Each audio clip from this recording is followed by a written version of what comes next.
Ipsos predicts the ANC will win more than 60% of the national vote, while the DA will remain the main opposition but will decline from the 22% it achieved in 2014.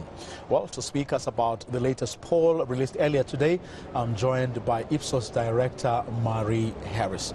Good evening, Marie, and thanks very much for your time.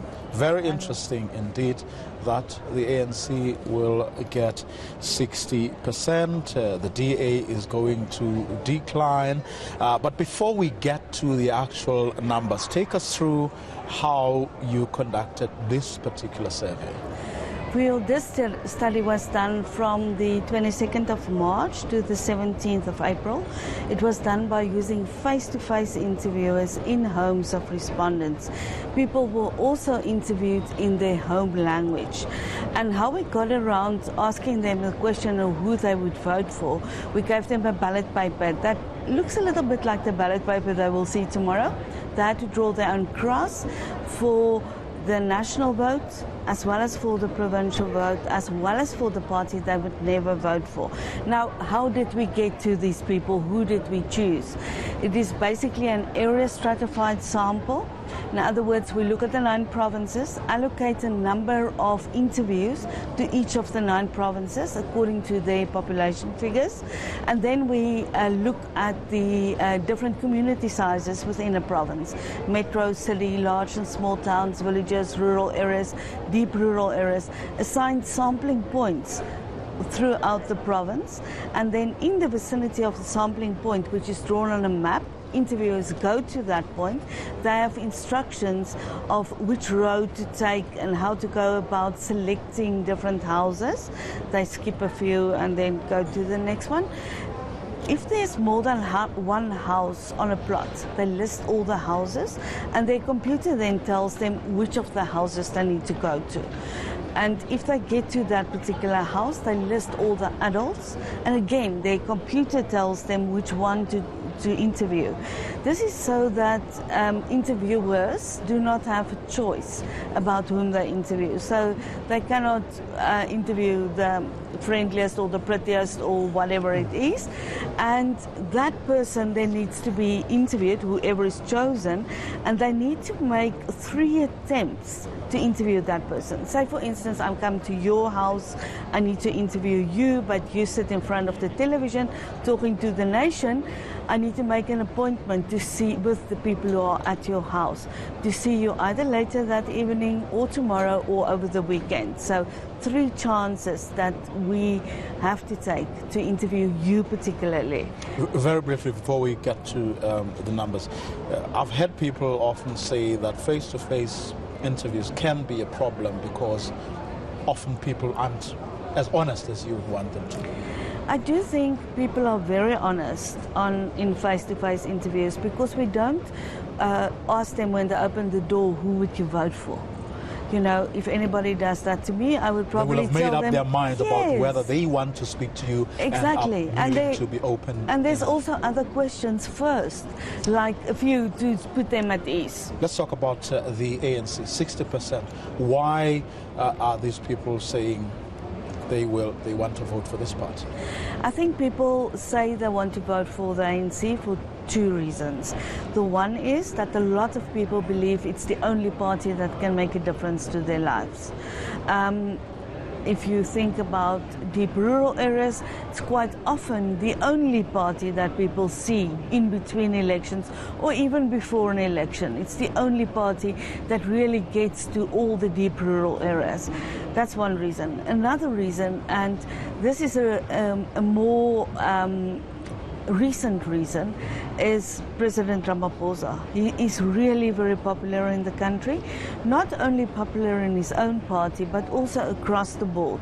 And I think that's very important for a political leader, especially if you aspire to be a national leader, that you don't only get support from your own people, but also have a more national appeal. And I think if we look at our numbers, the fortunes of the ANC definitely changed over the last 15 months. There's more trust in the party than there was during the Jacob Zuma era.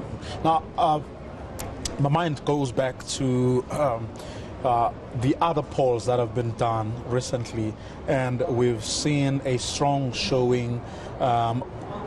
In fact, they have confirmed what you've just said, that the ANC and what Cyril Ramaphosa has done for the party. But what has also been interesting for me has been the strong showing by the EFF. What is your poll saying about the EFF? Well, we are saying the EFF will at least almost double their support to about 11 or 12% Do you know what has of the happened? votes. I think in 2014, we almost remember they were a very new party. They only started that December before the election. So they were only just starting out. Now they are far more mature. They have 5 years behind them. People have seen them operate. They have seen what they are about. The EFF is actually a very interesting party in the sense that it has far more male supporters than female supporters on the one hand. And I know they have done a lot before this election to get more females on their lists. And on the other hand, they have a very interesting split in their support. On the one side, a lot of students and young people support the EFF.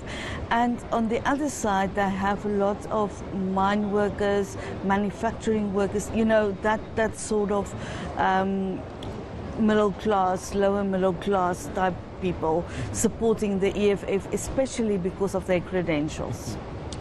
Now, so ANC, the EFF, having lots to celebrate if your poll is anything to go by.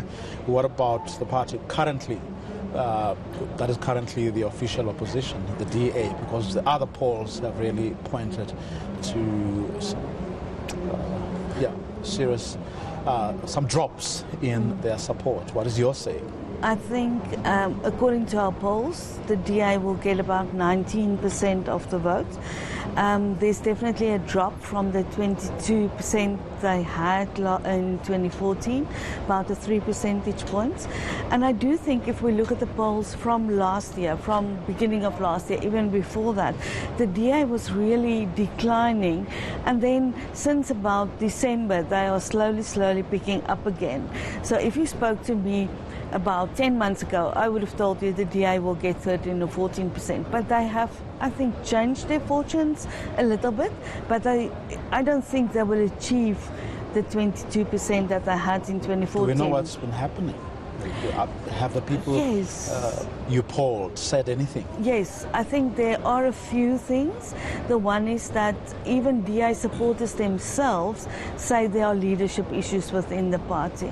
I do think a lot of, you know, if you remember last year, a lot of the Helen Zille tweets that did not really do the party any favors. And then more recently, the whole debacle in the Western Cape about Patricia de Lille leaving. So I think all those things together hurt the DA. I also think it was easier earlier for the DA because they were very much against the ANC and against President Zuma, ex-President Zuma. Now, it's far more difficult to say what you stand for as opposed to what you are against. What about the Western Cape, though? What are the projections there? If I look at the Western Cape, I think there's one of two scenarios. I don't think the DA will lose the province.